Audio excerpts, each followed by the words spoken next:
Morreu hoje, às 2 da manhã, nesta segunda-feira, o Papa Francisco. Nosso Papa latino-americano, Jorge Mário Bergoglio, morreu nesta segunda, às 2h35 de Brasília, 7h35 de Roma, aos 88 anos. Ele havia sido internado no Hospital Gemelli, em Roma, no dia 14 de fevereiro, devido a uma bronquite. 4 dias depois, exames confirmaram que ele enfrentava uma pneumonia bilateral desde o início do mês passado. Porém, em 23 de maio, seu quadro apresentou melhora e ele teve alta.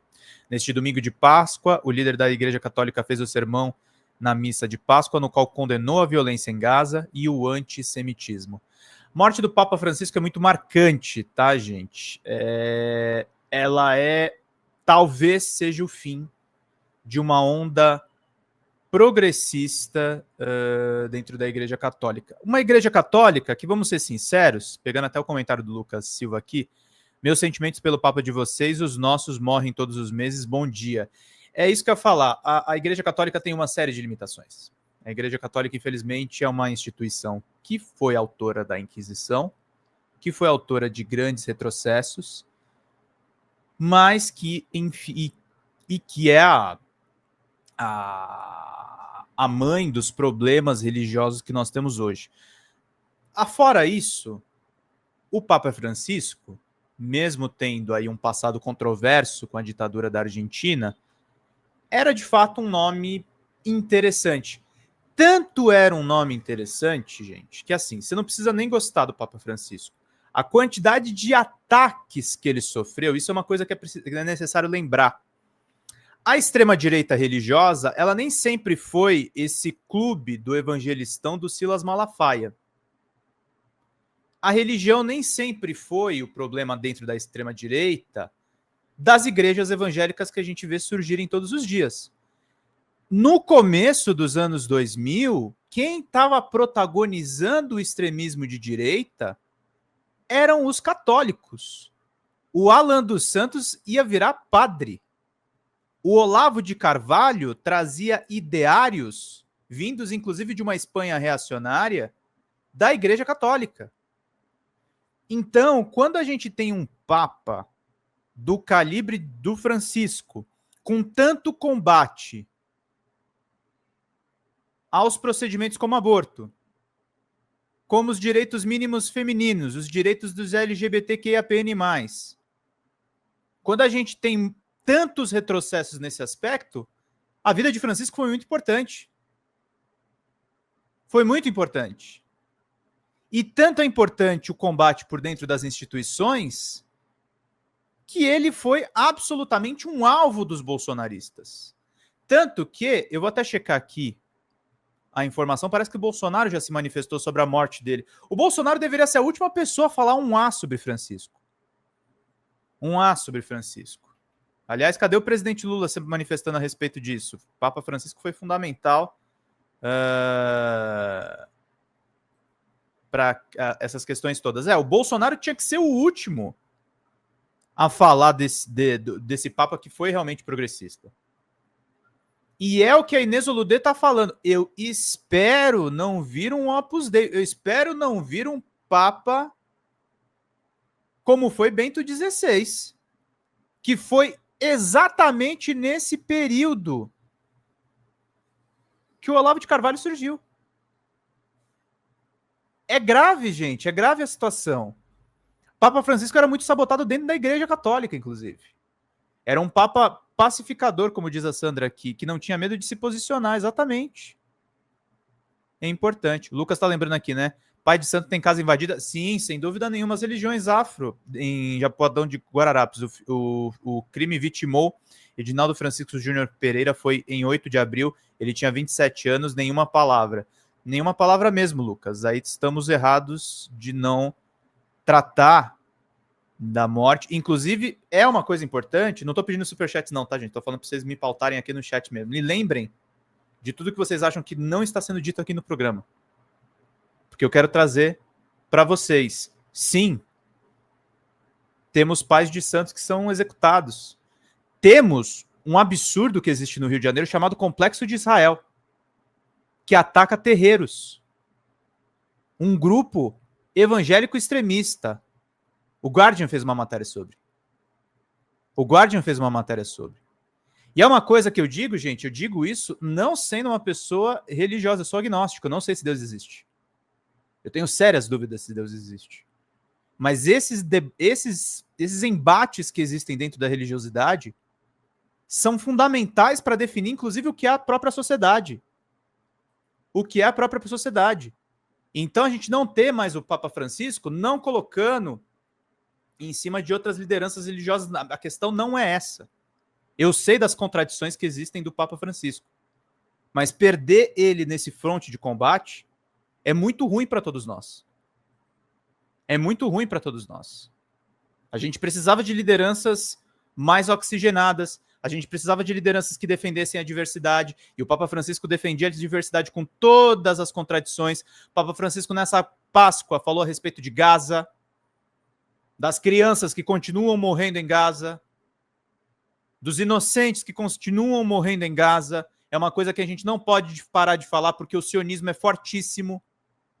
O sionismo, inclusive, é uma ideia de opinião única na Europa.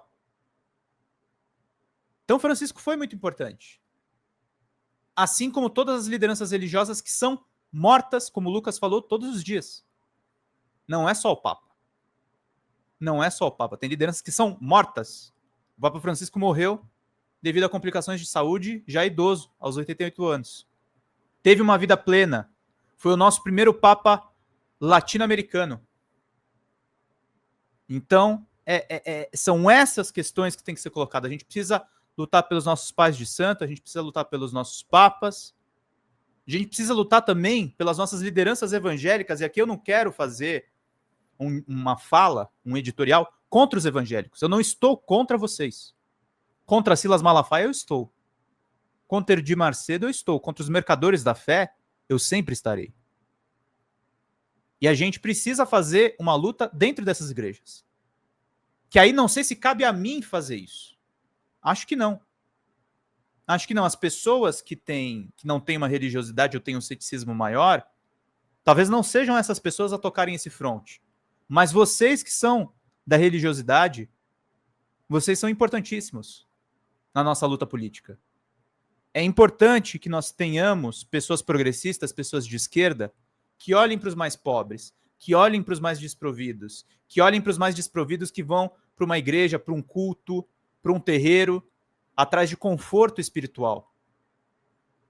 Essas pessoas estão sendo amaldiçoadas pelo bolsonarismo dentro desses espaços sagrados. Outro dia eu estava numa missa e eu escutei um discurso, honestamente, que eu fiquei enojado a respeito do... Não tinha ido na missa porque eu sou religioso, tá, gente? Eu tinha ido na missa por conta de outros compromissos. Eu fiquei enojado. E, assim, é uma coisa que é institucionalizada.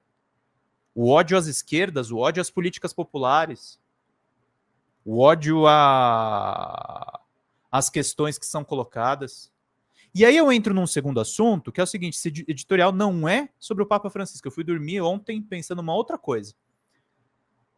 O sensacionalismo que são as fotos do Bolsonaro pós-cirurgia. E aí eu repito para vocês: parem de espalhar a ideia de que o Bolsonaro não tomou uma facada. Ele foi esfaqueado. Quanto mais a gente duvida disso, mais a gente está dando força para que ele se vitimize e para que ele lembre sempre desse episódio para tentar fazer uma capitalização política. A Michele Bolsonaro começou um jejum em nome da saúde do Jair. E é baixo o que eles estão fazendo. É um presidente da República que não teve a menor piedade dos 700 mil mortos na pandemia, 400 mil que ele poderia ter salvo se ele usasse máscara, se ele vacinasse as pessoas. A Michele já está se vitimizando e eles estão preparando o terreno. Eu falei para vocês sobre o protesto na Paulista. Eu falei para vocês a respeito do protesto na Paulista. Eles estão preparando o terreno para que, caso o Jair Bolsonaro sucumba ou seja preso, Eles já vão lançar o Tarcísio de Freitas ou outros nomes. Ou outros nomes. Tá? Deixa eu tirar aqui um sem noção aqui que tá no chat repetindo coisas idiotas. Então, gente, a gente precisa ficar atentos a isso. Eles estão também fazendo esse jejum na esteira do fim da greve de fome do nosso querido Glauber Braga, que foi ali defender o seu mandato, que agora o processo vai ser esticado até o segundo semestre, de acordo com as conversas que a Sâmia e a ministra Gleisi Hoffmann tiveram com o Hugo Mota. Então, gente, entendam. As eleições de 2026 já começaram e os golpes serão baixos. Os golpes não serão tranquilos. O Bolsonaro vai se vitimizar ao máximo. Vai se vitimizar ao máximo. Jejum é bem diferente de greve de fome, mas a lógica é a mesma, de Luiz. A lógica é a mesma, é se vitimizar, é atentar para a delicadeza da situação do Bolsonaro. É criar um mártir. Eles querem criar um mártir. Eles estão imitando, gente, o Lula. Nesse momento, a extrema-direita está copiando a esquerda. Eles estão criando um mártir. E não está pacificado o que vai acontecer no que vem. Nós temos grandes chances de vencer? Temos.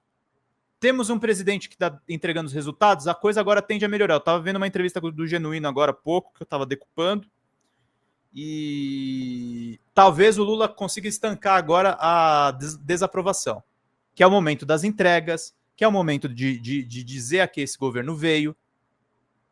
Mas a disputa de 26 já começou, gente. E eu discordo, Nanda, eu não acho que é o Caiado, eu acho que é o Tarcísio. Eu acho que é o Tarcísio. Eu acho que o candidato é o Tarcísio. O Tarcísio vai vender São Paulo, vai tocar o rebu, vai tentar fazer um sucessor e vai tentar concorrer à presidência da República. Eu acho. Independente do que eu acho, vamos supor que eu esteja errado. Eles estão preparando o candidato. Objetivamente é isso. Eles não vão estar fora de 26. Que Bolsonaro bote um dos filhos ou pegue o sucessor natural. O Tarcísio é o que tem melhor penetração na mídia corporativa. É isso que está acontecendo.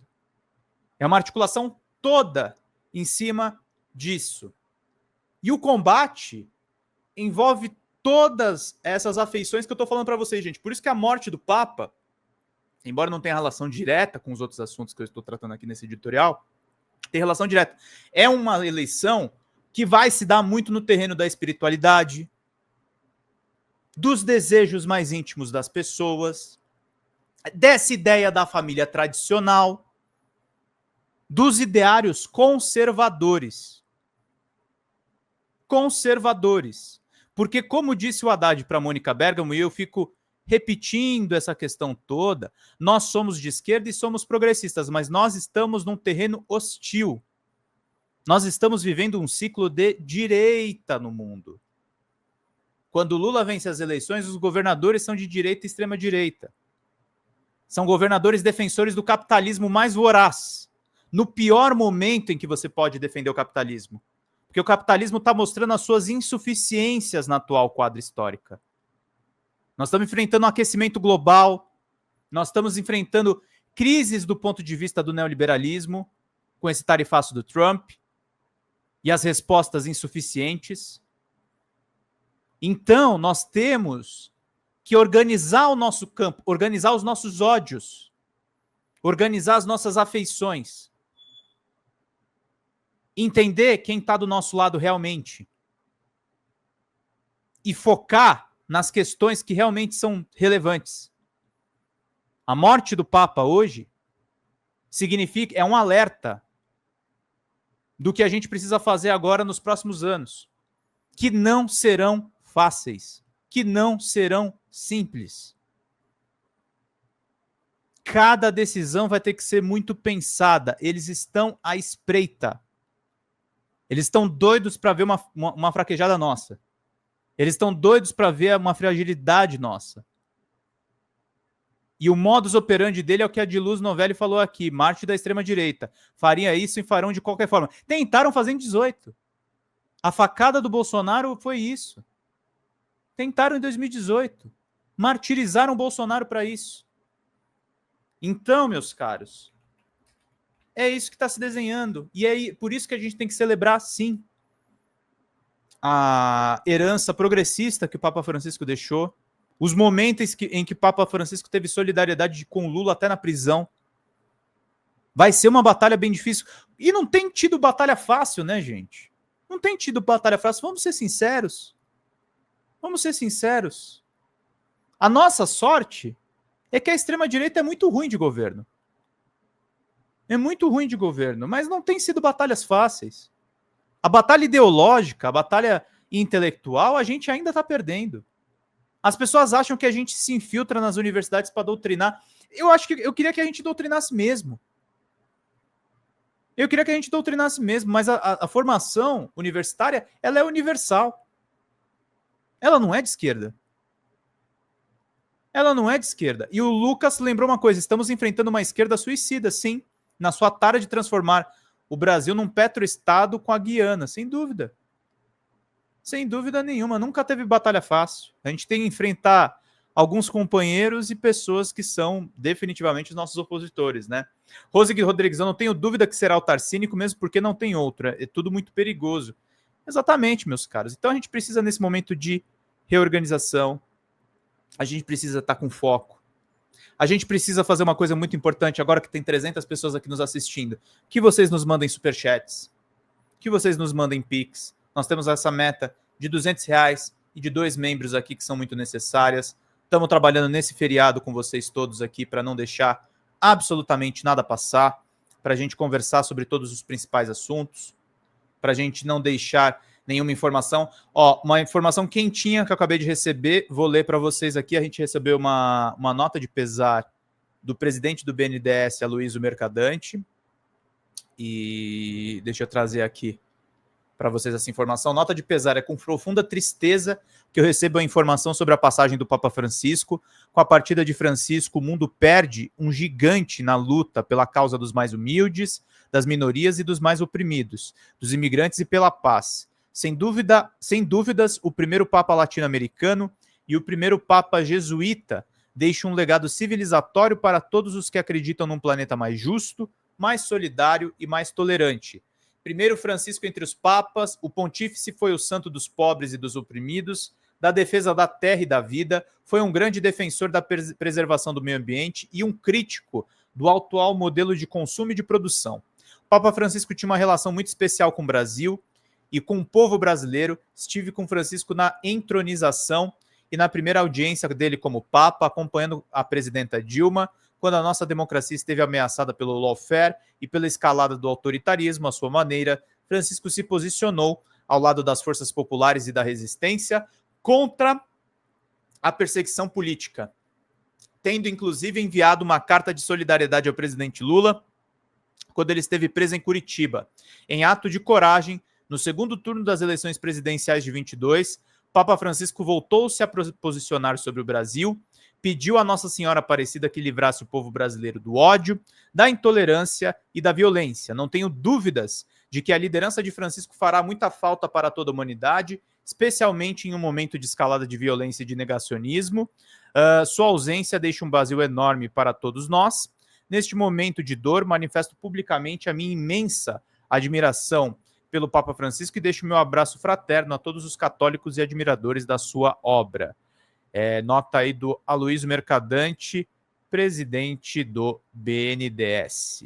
Então, temos aí essa informação do Mercadante. Fala, pessoal da Folha Democrata, aqui é Pedro Zambarda, editor do canal. Falar um pouquinho a respeito da necessidade de vocês financiarem a Folha Democrata, gente. A Folha Democrata é financiada através de um Pix chamado Folha Democrata, é o endereço do Pix, né? folhademocrata@gmail.com. Nós precisamos do nosso jornalismo financiado por vocês que são do nosso público, porque nós passamos vários perrengues aqui com o YouTube, vocês sabem muito bem. E mesmo assim, graças a essa comunidade muito unida, a gente conseguiu fazer lives históricas, acompanhar praticamente ao vivo a campanha do Guilherme Boulos, trazer informações exclusivas a respeito de Gustavo Gayer, de Olavo de Carvalho, de todos os bolsonaristas, combater as fake news e tudo o que a gente acompanha. Por R$ 80 no nosso Pix, você ganha um curso de roteiro para série, o que é muito importante se você é artista, roteirista, se você lida com essas